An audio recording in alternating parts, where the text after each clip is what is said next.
Hello everyone, welcome to my channel Learn with Nisha ji.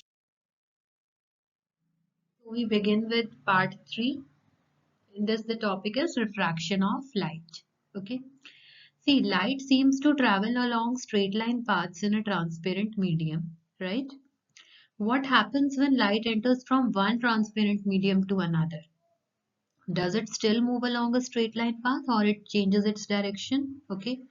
तो हम कुछ day to day experiences देखते हैं, उसके through we will study the concept. Okay.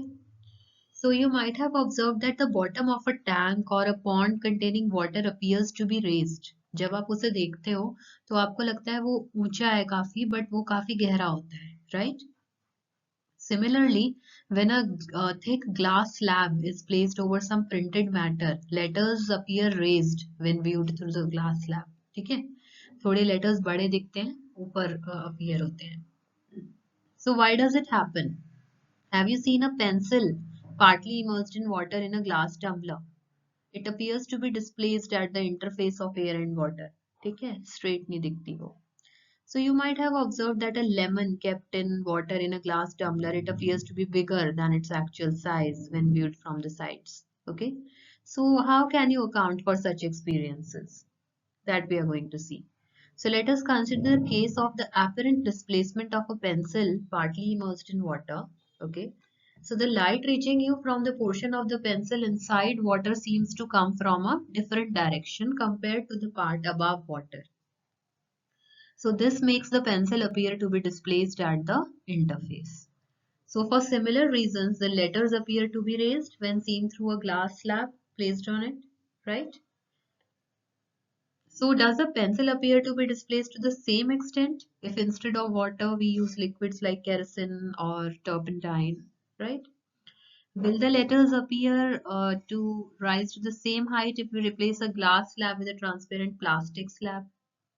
So you will find the extent of effect is different for different pair of media. Okay. So these observations indicate that light does not travel in the same direction in all media. Okay. It appears that when traveling obliquely from one medium to another, direction of propagation of light in the second medium changes. तो इसी phenomena को हम क्या बोलते हैं? We call it refraction of light, right? So we study refraction through a rectangular glass slab. ये activity आप अपनी lab में कर सकते हो बहुत easily, physics lab में. You fix a sheet of white paper on a drawing board using drawing pins, right? Then you place a rectangular glass slab over the sheet in the middle. Middle में रख लिया. Draw the outline of the slab with a pencil. Let us name the outline as ABCD. ठीक है, जैसे sheet of paper पे glass slab आपका इस shape का होता है, rectangular glass slab. ठीक है, तो इसकी जो outer ends बने हैं आप उसको name कर सकते हो ABCD. ठीक है, तो this is the thing you are going to do. Then fix two pins, say E and F vertically such that the line joining the pins is inclined to the edge AB. ठीक है, तो अब आप यहाँ पे कहीं दो ऐसे पिन्स रखोगे E और F पॉइंट्स पे. ठीक है, तो ये जो लाइन ज्वाइनिंग दीज पिन्स है, अगर आप इसे ज्वाइन करोगे तो ये इंक्लाइंड हो गई ना. ठीक है, to the edge A B, एक इंक्लिनेशन पे है, एक एंगल पे है. ठीक है, अगर आप परपेंडिकुलर ड्रॉ करो like this. Now look for the images of the pins E and F through the opposite edge. Okay, fix two other pins, say G and H, such that these pins and the images of E and F lie on a straight line. तो अब आप यहाँ से देखोगे. ठीक है, यहाँ से देखना है और इन ये यहाँ पे जो दो पिन्स आपने रखी थी वो स्ट्रेट लाइन में अपीयर हो, ऐसे दो पिन्स यहाँ पर भी रखोगे. ठीक है, उन्हें नेम कर दोगे G और H. अब आप पिन्स और स्लैब को रिमूव कर दोगे और सारे इनको ज्वाइन करोगे. ठीक है, EF को ज्वाइन करोगे, produce the line up to AB. EF will meet AB at O. ठीक है, Similarly we join the positions of G and H. तो ये सारा हम वर्कआउट इसमें करेंगे. तो जो डायग्राम बनेगा वो अब हम देखते हैं, राइट?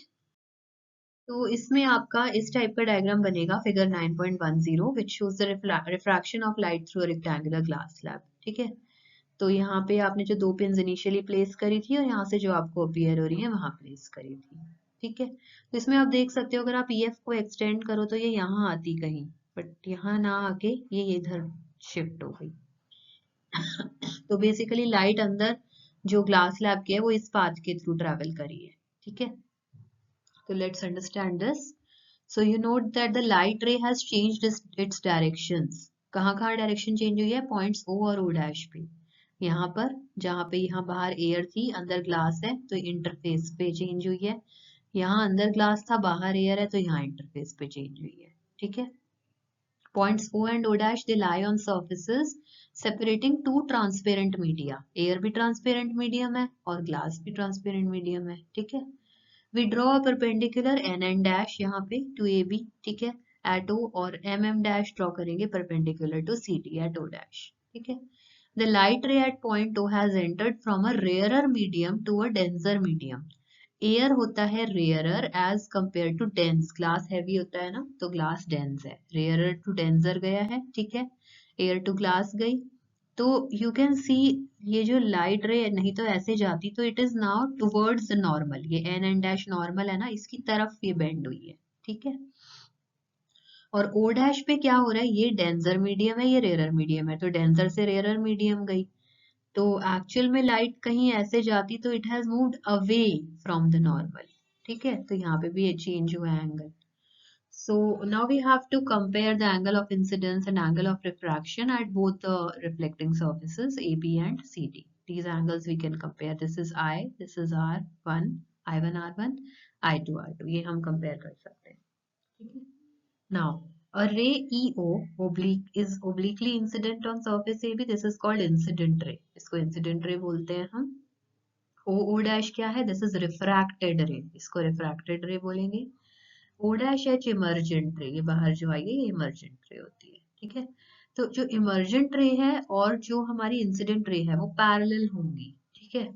ऐसा क्यों हुआ? Extent of bending of the ray of light at opposite parallel faces AB and CD is equal and opposite. ठीक है. इधर जितनी नॉर्मल की तरफ आई होगी उतनी इधर नॉर्मल से अवे हो गई. तो आपका क्या होगा? EF जो है वो GH के पैरेलल ही जाएगी. Right. So light rays shifted sideward slightly. बस ये ऐसे आनी थी तो बस थोड़ी शिफ्टिंग हुई है इसमें. Right. So now you are familiar with the refraction of light. Okay, it is due to change. Actual में होता क्या है? Change in speed of light as it enters from transparent medium to another. Okay, from one medium. जैसे यहाँ पे air से glass enter हुआ तो speed of light change हुई है अंदर. इसी तरह glass से air में गया फिर speed of light change हुई है. Okay. So experiments आप करते हो तो it shows that refraction of light भी कुछ laws के according ही work करता है. Those laws we will study. Right. तो जैसे हमारे laws of reflection of light होते हैं ऐसे ही laws of refraction of light भी हैं. Right. So first is the incident ray, the refracted ray and the normal to the interface of two transparent media at the point of incidence all lie in the same plane. ठीक है. Second is ratio of sine of angle of incidence to the sine of angle of refraction is a constant. Now, for the light of a given color and for a given pair of media. तो इस law को हम बोलते हैं Snell's law of refraction. ये कई बार exam में इस नाम से भी आ जाता है. State the Snell's law of refraction. तो ये कब ट्रू है? जब हमारा एंगल ऑफ इंसिडेंस हो 0 और 90 डिग्री के बीच में. राइट. अगर I है हमारा एंगल ऑफ इंसिडेंस और R है angle of refraction, so sin I upon sin R is a constant. Okay. This constant value is called the refractive index of the second medium with respect to the first. ठीक है. दो medium है ना. जैसे suppose air to glass जा रहा है तो we will say refractive index of glass with respect to air. Okay. तो अब रिफ्रैक्टिव इंडेक्स को थोड़ा और डीप में स्टडी करते हैं. आपने देखा है कि a ray of light that travels obliquely from one transparent medium to another will change its direction in the second medium. ठीक है. तो extent of the change in direction that takes place in a given pair of media, it can be expressed in terms of refractive index. ठीक है. Constant appearing on the right hand side of the equation. अभी हमने जो देखी थी. ठीक है. Now refractive index जो है it can be linked to a very important physical quantity. That is the relative speed of propagation of light in different media. तो आपको पता है जो लाइट की स्पीड है वो एयर में अलग होगी, ग्लास में अलग होगी, वाटर में अलग होगी. Right. So it turns out that the light propagates with different speeds in different media. Okay. Light will travel the fastest in vacuum. क्या स्पीड होती है लाइट की वैक्यूम में? 3 × 10⁻⁸ मीटर पर second. In air, the speed of light is only marginally less as compared to vacuum. ठीक है, glass और water में ये काफी रिड्यूस हो जाती है, right? So the value of the refractive index for a given pair of media depends upon the speed of light in the two media, right? Now let us consider a ray of light traveling from medium 1 to medium 2. ठीक है, as shown in this figure. ये हमारा medium 1 है air और ये हमारा medium 2 है glass. ठीक है. Now let V1 be the speed of light in medium 1. यहाँ पे light की speed है V1 और medium 2 में जो light की speed है वो है V2. Okay. Now refractive index of medium 2 with respect to medium 1 is given by the ratio of speed of light in medium 1 and the speed of light in medium 2. ठीक है, opposite है. So n to 1 is equal to V1 by V2, right? इसी तरह n12 उल्टा करना हो medium 1 with respect to medium 2, it will be V2 by V1. Okay. Now if medium 1 is vacuum or air, तो हम जो refractive index consider करते हैं of medium 2, we consider it with respect to vacuum. Air और vacuum में हम बहुत ज्यादा difference in speed of light नहीं लेते. ठीक है, this is called the absolute refractive index of the medium. ठीक है, अगर मीडियम 1 एयर या वैक्यूम है तो जो हमारा रिफ्रैक्टिव इंडेक्स आता है उसे हम एब्सोल्यूट रिफ्रैक्टिव इंडेक्स बोलते हैं. ठीक है, उसे हम रिप्रेजेंट करते हैं n2 से. ठीक है, अगर c है speed of light in air और v है speed of light in medium, तो हम इस n2 की जो वैल्यू है, ठीक है, इसको हम क्या लिख सकते हैं? ये वाली स्पीड हमें पता चल गई, एयर में स्पीड क्या है? c, 3 × 10⁸ मीटर पर सेकेंड, और दूसरे मीडियम में v, तो c by v will give you the value of this refractive index, right? जो एब्सोल्यूट रिफ्रैक्टिव इंडेक्स होता है उसे हम रिफ्रैक्टिव इंडेक्स भी बोलते हैं. ठीक है, अब हम एक टेबल में वैल्यूज देखेंगे रिफ्रैक्टिव इंडेक्स की. ठीक है, वाटर के लिए जो हमारी वैल्यू होती है 1.33. इसका मतलब है ratio of speed of light in air and the speed of light in water is 1.33, right? इसी तरह क्राउन ग्लास जो मटेरियल है उसके लिए हमारा रिफ्रैक्टिव इंडेक्स है 1.52. right? We can see it from the table. आपको याद नहीं रखने, जस्ट एक आइडिया के लिए देखो, एयर का 1.0003, आइस 1.31, वाटर का 1.33 एंड सो ऑन. आप इन सब का देख सकते हो. डायमंड का काफी ज्यादा है 2.42, राइट? तो इसमें आप देख सकते हो ऑप्टिकली डेंसर मीडियम में not possess greater mass density. ऐसा जरूरी नहीं है. ठीक है, डेंसर वो मीडियम है जिसमें रिफ्रैक्टिव इंडेक्स बढ़ रहा है, ज्यादा है, और रेयरर वो है जिनमें कम है. ठीक है, तो आप देख सकते हो जैसे केरोसिन है, केरोसिन इसमें कहाँ लाई कर रहा है? लेट्स सी, केरोसिन का 1.44 है. ठीक है, it is having higher refractive index, it is optically denser than water. ठीक है, और रिफ्रैक्टिव इंडेक्स ज्यादा है, although its mass density is less than water. ठीक है, सो ऑप्टिकली डेंस है, और जो मास डेंसिटी होती है वो उनका ऐसा कोई नहीं है कि अगर ऑप्टिकली डेंस है तो मास डेंसिटी भी ज्यादा होगी. No, it has nothing to do with that, right? So here is some interesting information. The ability of a medium to refract the light is also expressed in terms of its optical density. Okay, optical density has a definite connotation. It is not the same as mass density. ठीक है, हमने अभी terms use की थी जैसे rarer medium, denser medium. Okay, उसका meaning ये है optically rarer medium, optically denser medium, right? So when can we say that a medium is optically denser than the other? तो अगर हम दोनों को कंपेयर करेंगे मीडिया को, one with a larger refractive index is optically denser medium than the other. ठीक है, other medium of lower refractive index is optically rarer. ठीक है, speed of light is higher in a rarer medium than a denser medium. Rarer medium में speed बढ़ेगी. Okay, so a ray of light traveling from rarer to denser medium slows down and bends towards the normal. And when it travels from denser to rarer medium, it will speed up and bend away from the normal. जैसे आप glass और air वाला example देख सकते हो, right? So here we are on the question set. What is the first question? A ray of light traveling in air enters obliquely into water. ठीक है, air to water जा रही है. So does the light ray bend towards the normal or away from normal? Why? ठीक है. तो air हमारा rarer medium है और वाटर हमारा डेंसर मीडियम है.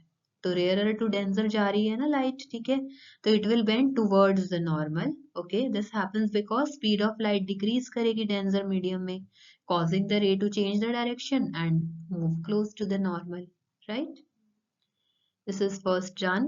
Now second question, light enters from air to glass having refractive index 1.5. Okay, so what is the speed of light in the glass? Speed of light in vacuum is given. So refractive index हमें पता है क्या होता है, C by V. ठीक है, तो V क्या हो जाएगा, C by N. C की वैल्यू हमें पता है, N refractive index की वैल्यू पता है, we substitute. So speed of light in glass will be 2 into 10 raised to power 8 meter per second. तो ये कम है ना as compared to speed in air, right? Now we come on to the third question. It says अभी जो table आया था ना 9.3, we have to find the medium having highest optical density and lowest one. तो highest हमने देखा था diamond की थी. ठीक है, रिफ्रैक्टिव इंडेक्स मैक्स था इसका. ओके, और लोएस्ट था एयर के लिए 1.0003, right? Next is the fourth question. You are given kerosene, turpentine and water. Okay, in which of these does the light travel fastest? Again हमें refractive index वाला data ही use करना है, right? तो speed basically inversely proportional होती है refractive index के. refractive index ज़्यादा होगा तो speed of light उस medium में कम होगी. ठीक है, तो अगर आप values compare करोगे तो turpentine का refractive index सबसे ज़्यादा है. ठीक है, इसमें स्पीड हमारी सबसे कम होगी, राइट? और वाटर का जो रिफ्रैक्टिव इंडेक्स है वो हमारा सबसे कम है, तो इसमें हमारी लाइट की स्पीड सबसे ज्यादा होगी, right? So light will travel fastest in water क्योंकि उसका रिफ्रैक्टिव इंडेक्स मिनिमम है, right? Fifth question is refractive index of diamond is 2.42. What is the meaning of this statement? इसका meaning है that speed of light in diamond is 2.42 times slower than its speed in vacuum. ठीक है, तो diamond में speed क्या होगी, C by N. Substitute the values, ये speed रहेगी डायमंड के अंदर लाइट की, right? So this completes this section. आप सारे वीडियोस देखो इस पर्टिकुलर चैप्टर के, तभी आपको कंप्लीट चैप्टर क्लियर होगा. And if you have not subscribe the channel yet, you can subscribe the channel, learn with Nisha ji and stay updated and get very good marks in your exams. Thanks for watching.